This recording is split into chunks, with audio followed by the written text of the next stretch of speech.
Okay, hello, good morning, everyone. Welcome to this guest lecture.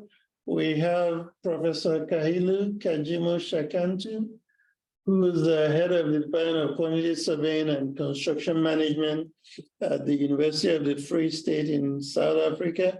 And she's going to share some of the work that they're doing out there and hopefully establish some opportunities for collaboration.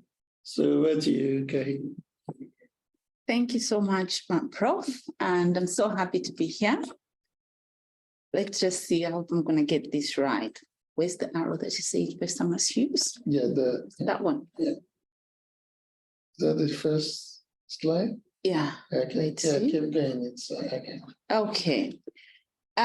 So let's talk social housing. In South Africa, also known as the Reconstruction and Development Program housing, low-cost housing, which actually there's been a trend moving towards sustainable human settlement instead of social housing. But I'm asking, what is social housing? How is it delivered? Is it a myth? Is it a reality or multiple realities? Or could it be all of the above or none of the above? So my talk today, I just thought, I just have a conversation with you because I'd asked Prof.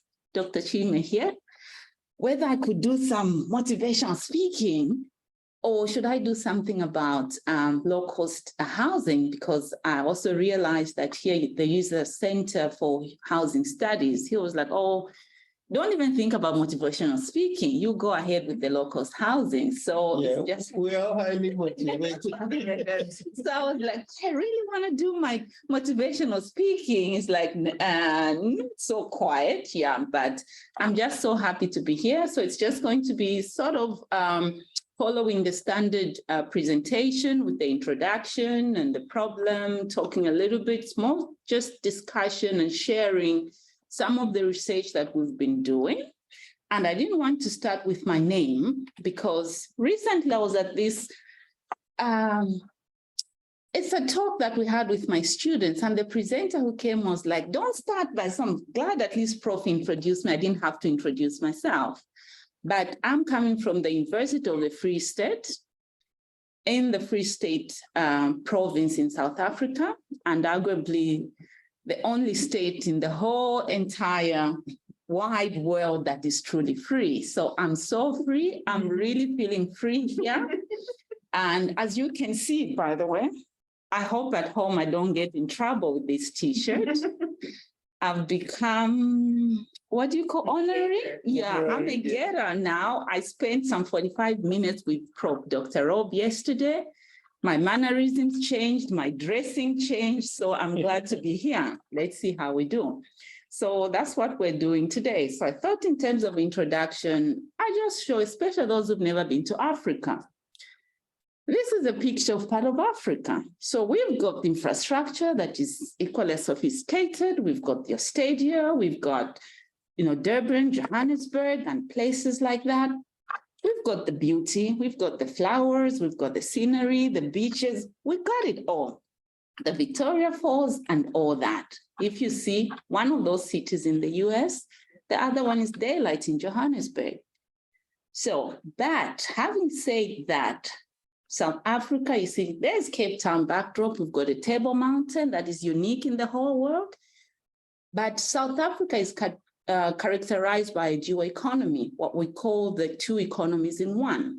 And this mostly is coming from the historical background where the economy or the way the system was run, the political system that was run, the economic system was along racial lines. So with the minority being disadvantaged.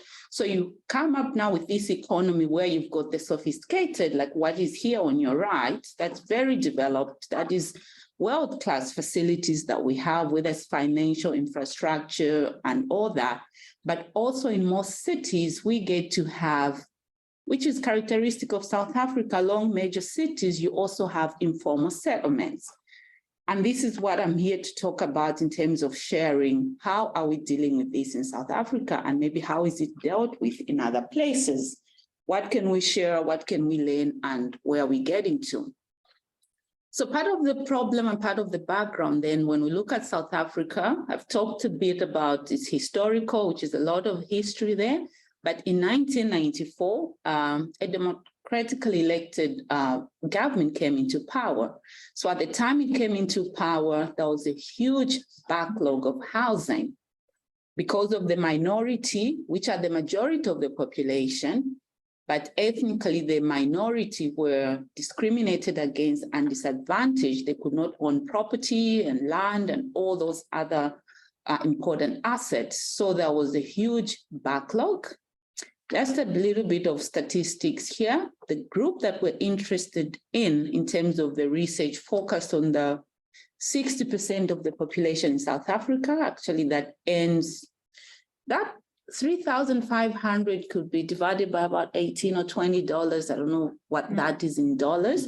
So for households that earn 3,500 and less, they qualify for state housing subsidy. And then you have about 25% we call the missing middle or the gap. So they do not qualify for that housing subsidy, but they cannot qualify for a mortgage either. So we have also an opportunity. It's a challenge, but it's also an opportunity because we have people who are working, your typical maybe teachers and nurses, maybe a policemen, and people who have got formally employed, but they cannot access any of the two. That's a different class, and we're working around social housing, rental housing for them. But the group that we went deeper into is the one actually that gets the 3,500 government subsidy. Yeah. So coming into power, the government has had a huge task of now, how do we house the nation? Since a lot of them didn't have. About 1.5 million were estimated to be not having adequate housing. So it could be in terms of size, it could be sometimes completely nothing and things like that. And they came up with the reconstruction and development program as part of their capital intensive programs to roll out and meet the needs of the community in terms of housing to house the nation. So since then, there have been about 3.3 million low-cost homes that have been built, which by any standards, I think that's commendable, 3.3 million. But the problem is, despite the 3.3 million low-cost houses built, we're still sitting with a backlog of about 2.5 million. So you wonder, how come it was 1.5, now 3.3 has been built, we still have 2.5? A lot of factors, because there's population growth, there's limited resources, there's capacity constraints in terms of the implementing agents, the municipality, but also unemployment. It's so high, it's about 32, probably 32.9 is covered there, but it's about 32 point something % unemployment. And the population growth that just mushroomed, all that then kind of undermines what the state is trying to do in terms of delivering the mandate as they had indicated. Yeah. So it's that background actually and that problem that there are many facets to these housing issues and housing problems. But what I thought I would share with today is basically one part of the research that focused on just getting to the end users, some of the end users of these government housing projects, just to find out in terms of their level of satisfaction, in terms of their participation, in terms of maybe their accommodation, in terms of whether the expectations they had were met. Because there's a lot of expectation, people thinking we'll be given this amount of housing like the government set out to do, and actually what they get, how does the expectation match with the reality? So we did this study in the Free State where we are, and it was primarily quantitative survey, but followed up with also some interviews. And because it was dealing with a lot of the households, I think we had about 1,993 households for this particular part of the study that we surveyed. And the location in terms of where they're involved. Some of them we had to use different maybe languages as well. Luckily, we also were assisted by our students, our fourth-year students, who actually distributed the questionnaires so they could translate some of the things in the questionnaires, and we could follow up with certain, questions and interviews with some of the households in terms of what was going on and how they felt about that. Yeah, and since it was mostly quantitative, descriptive stats were used. Okay, don't ask me about the R language. That's where the data analyst came in. We've used some of those results in other papers that we have. So for today, it's basically just a bit of what came in terms of me just talking about what's going on there.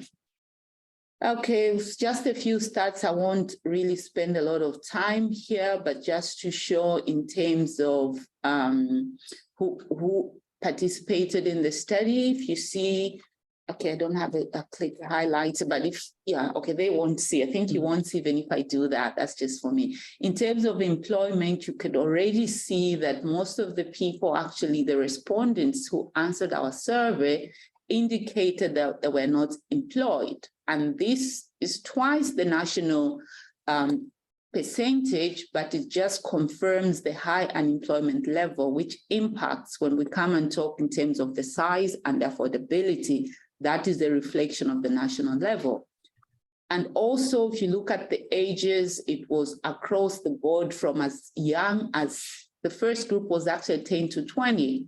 This is also because we've got quite a lot of, child-headed households where you find maybe both parents have passed away and the child is looking after other children and things like that.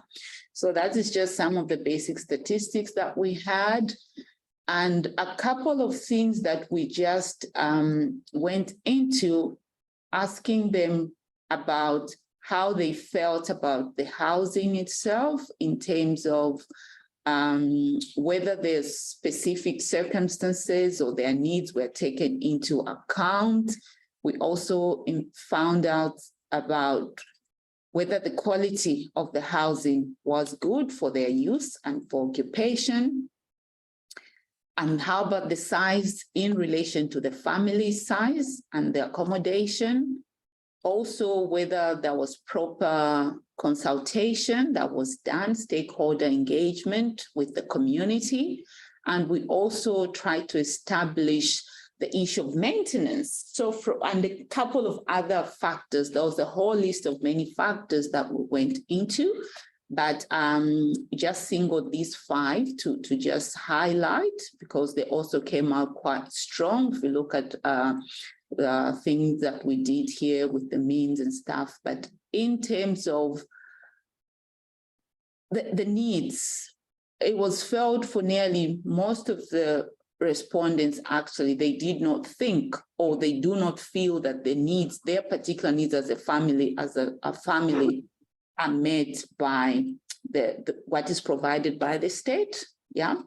And then they complained a lot about the quality in terms of the type of, it's very, very basic, the type of the finishes, the type of the insulation and things that they need in the houses were sort of missing. And the size was a big factor. If you see there where I've talked about, okay, this is just an example of some of the houses that were problematic when we went and we took photos. So this would be a typical house, for example, that would be delivered by the state. So most of them were 2-bedroomed. And then the finish is not of very good quality. And the insulation, when it's cold, you find it's still cold, and respondents were basically not very happy in terms of not having hot water systems. That's why others, you find now they have to put the solar system by themselves and have the hot water. Some of the properties already, these are new properties like you've seen, they only started these projects from 1995 to date, but some already can have as huge cracks as this. When we build for life, a property can stay for years and years, but we see that some of the quality, but this also is a study on its own in terms of the contractors and what is going on then. But these were some of the issues that were found in terms of what they're delivering. This is for the very low cost. And this is kind of housing that is delivered, that we found some of it. So we just took note of, how, because now if you've got a family of 5 people in a 2-bedroom, it's really not conducive at all for the family. So it was quite a challenge. And this was just us asking them in terms of to what extent maybe do they know if they were consulted before that kind of structure, these structures were developed. A lot of them said they were not consulted. Some of them did not know because they inherited from the parents, and some actually sell. There's an informal market system that works in these areas. And that is why sometimes the mushrooming of the informal settlements seem to continue, because if one person might be given a housing subsidy, they're given one of these properties, and then they might sell it and go back on the queue. So you might find sometimes the queue it's a revolving door. It's a revolving door syndrome. So they get it, maybe they sell it, and then you find it's problematic.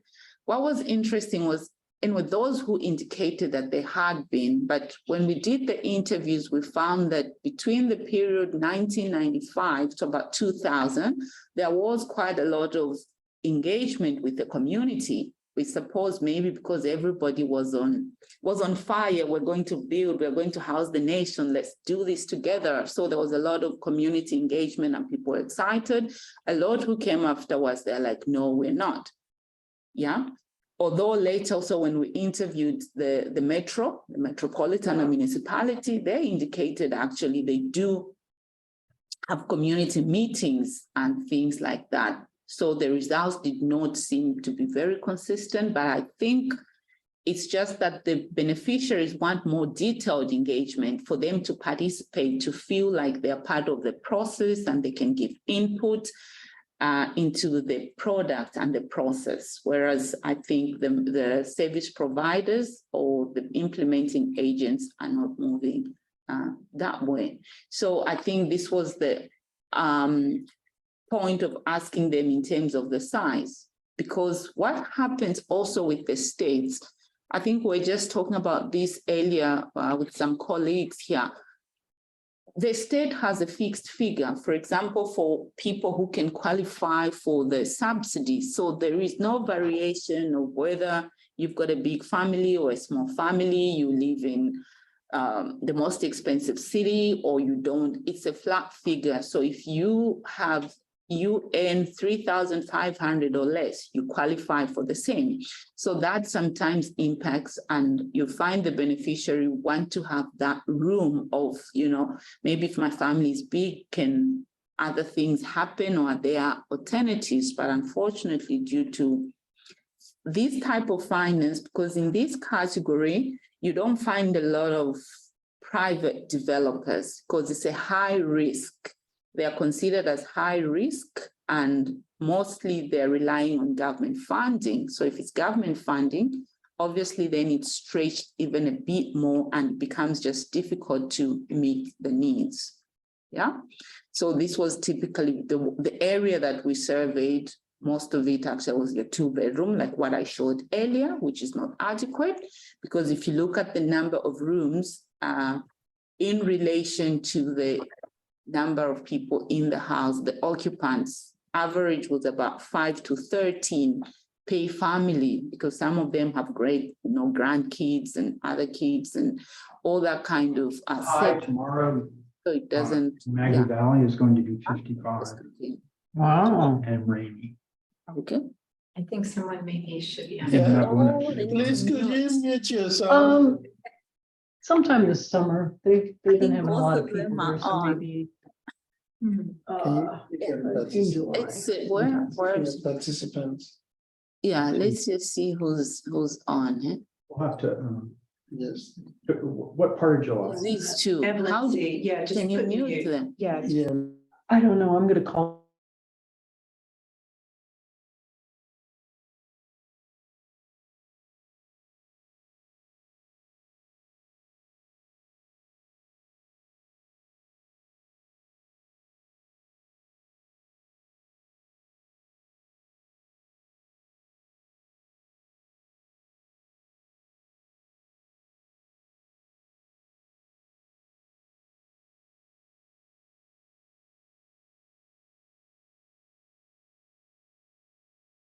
I think we've lost the presenter's voice.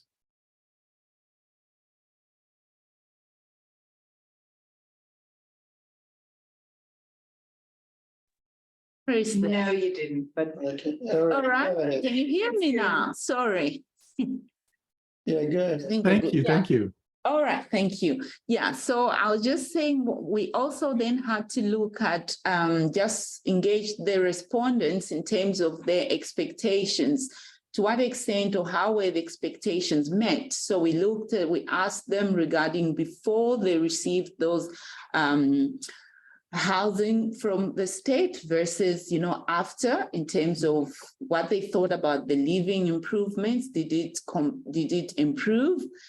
And most of these did not have housing, or some of them lived in what we call shacks, which are your informal housing, which can be made up of any material that they come across. And, people want shelter, they're going to do that. So most of it, those who indicated, for example, like, the living condition had improved. It was relative to when they lived in the shacks. Although they were not really happy with the condition as it is, they were looking at it in terms of relative to that. Same with when they talked about sanitation, it was relatively better. But I think what I need to show is this next slide, I think, where they talked about the different things. So we looked at how is the network around the area in terms of the drainage system, because like I indicated at the beginning, moving away from actually talking about housing, there's more talk about human settlement, because when you talk of human settlement, it's more integrative. So looking at not only the housing as a unit, yes, there's the housing as the unit with all its fittings and services, but also then the neighborhood. Is it in a location that is good? Is it a neighborhood where people can work, play, and do things? So that looking more into, can we have integrated communities? Can we have sustainable settlements that look holistically from roads and sewers and services and things like that? But these are a few things that we asked them regarding the water system and the accommodation, the network, and things that we tried to measure in terms of their perception, whether they think there was an improvement or not. But I think I have, okay, now I'm stuck. Right? How do we get out of this slide? Right?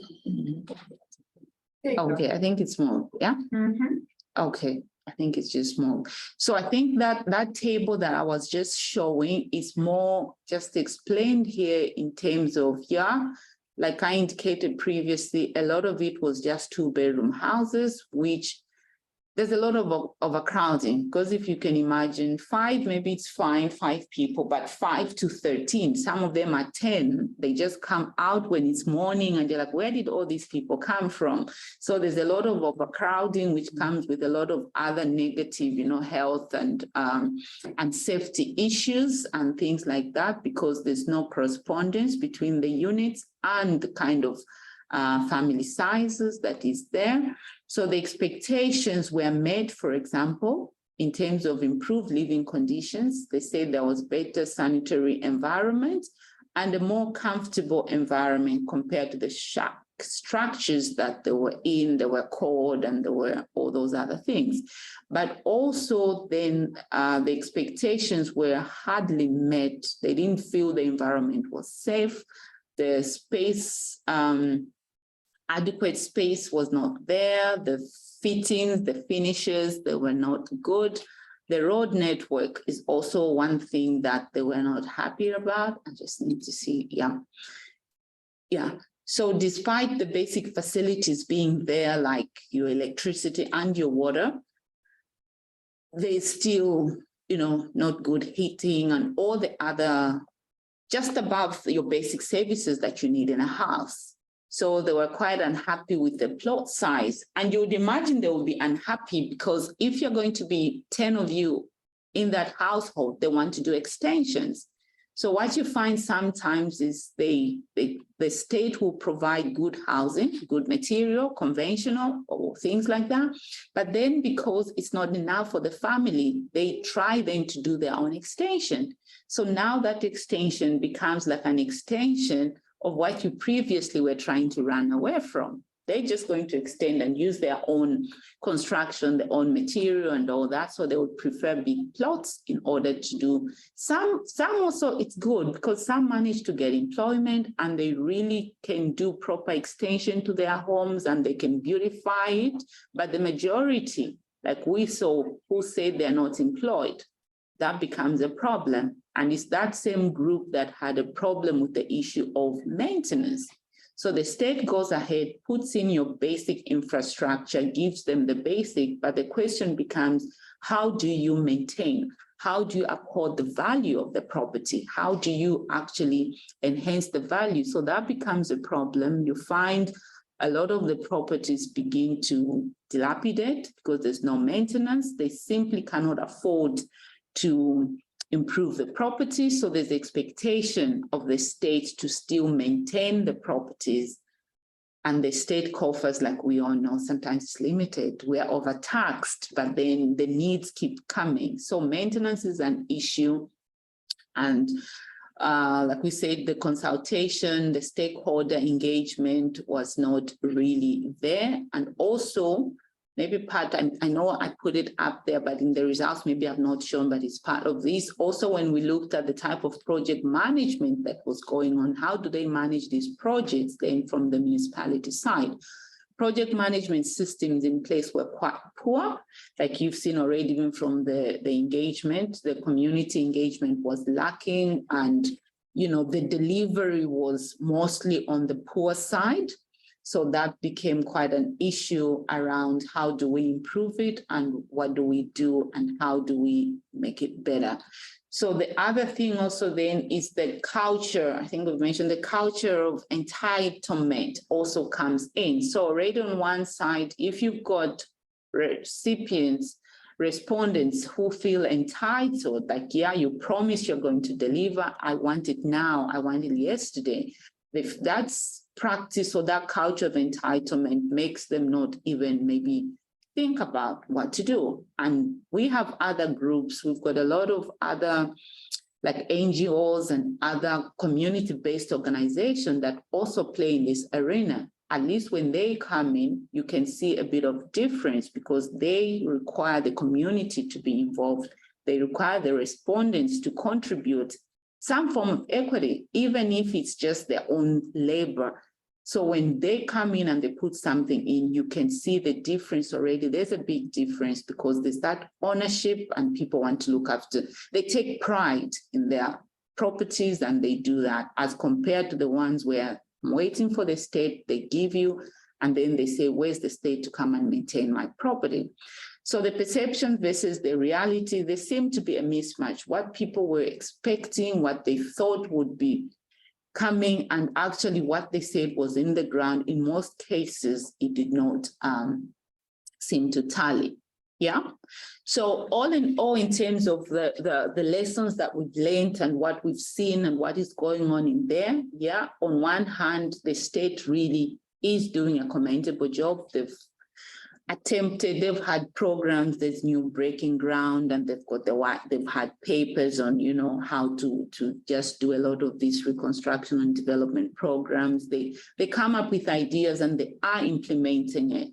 But also because of the reality on the ground, in terms of the magnitude of the housing needs, in terms of the high unemployment levels, you find actually what is provided, although it comes with good intention, it's undermined because of all these other factors. So there's still a lot of work, there's still a lot of opportunities also, especially as well the other group that I mentioned of the missing middle, because those are bankable people. They're bankable people that can actually do that. And so it's a market that people are getting into. For those ones, normally we do the rental, social housing, rental properties for that group. But here, they are also bankable because people at the bottom of the pyramid, they are, but I think a few things need to just shift to see how we can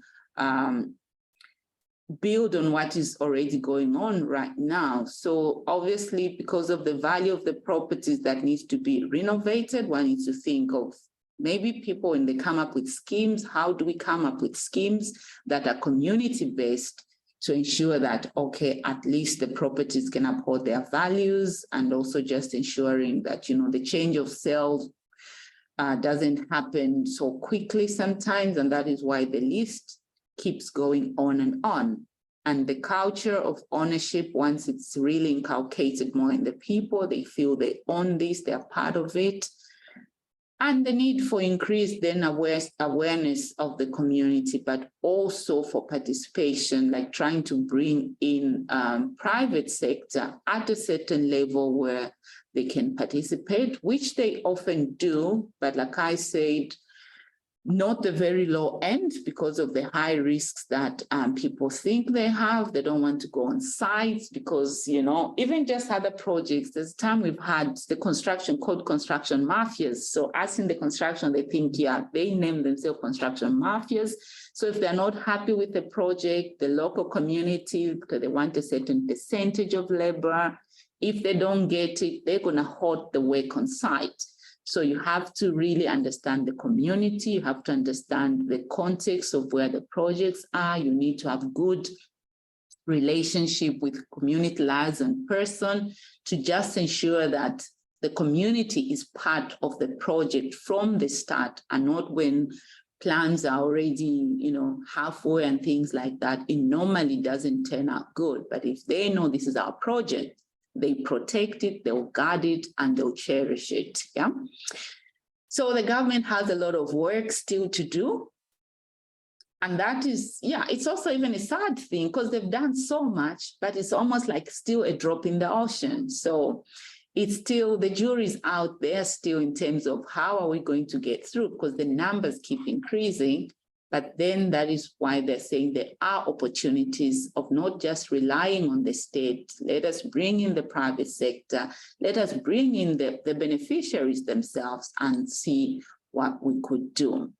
So I talked about that, but also in this area, it's actually a passionate area. I'm quite passionate in these because I think my background has been in these issues of land and property and real estate. And although at some stage I sort of crossed into the soft side of construction economics, the procurement, things like that.